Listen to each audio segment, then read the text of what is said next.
Is mankind now any more or less warlike than we always have been?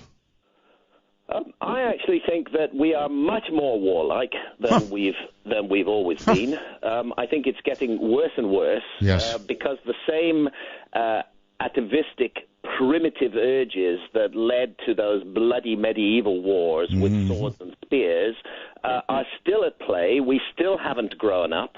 We're still infantile.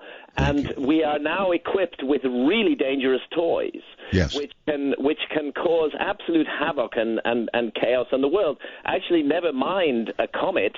You know, we're perfectly capable of wiping ourselves out, of taking this beautiful garden that the universe has given us to play in and turning it into a hell world.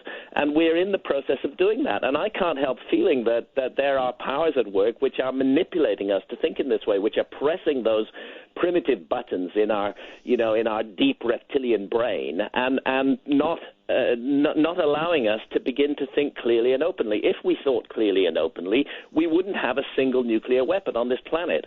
They're just such deadly, dreadful, dreadful things. But, you know, we do. If we thought clearly and openly, we wouldn't be allowing the destruction of the Amazon rainforest. Mm-hmm. Obviously, our society is just, you know, a little bit insane, absolutely crazy, and behaving in a psychotic manner. And then, looming on the horizon, is the danger of cosmic cataclysm. And that's a danger if we were to pool our resources, if we were to work together, if we were to stop hating and fearing each other and actually realize that we are one human race, one family, all brothers and sisters, all with the same hopes, all with the same fears, and we don't need to fight each other. If we could take that line, then we could look at the challenges that face humanity, amongst which is the challenge of a dangerous cosmic environment, and we could do something about it. We could use our brilliant science for positive rather than negative ends. Any idea, Graham, how we create that change in humanity? I think that there is a change of consciousness underway. I am very aware of this. It comes. The internet is the key factor. The internet is an instrument for liberation.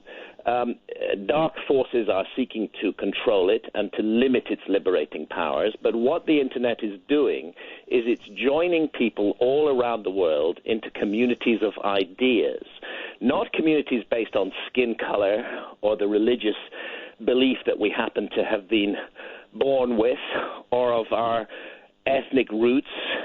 Well, yeah, okay, that's the upside of the internet.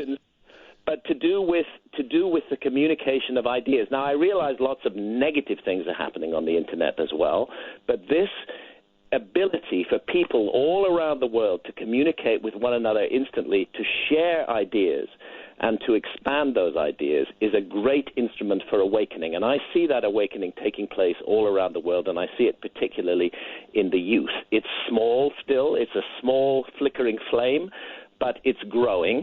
And, you know, we reach a point of critical mass perhaps sooner than we realize when people just say, you know, we're not going to put up with this shit any longer. We're not going to be lied to by our governments and the big corporations any longer. We're going to take matters into our own hands and make a better world. And I think that's coming. I feel very optimistic for that.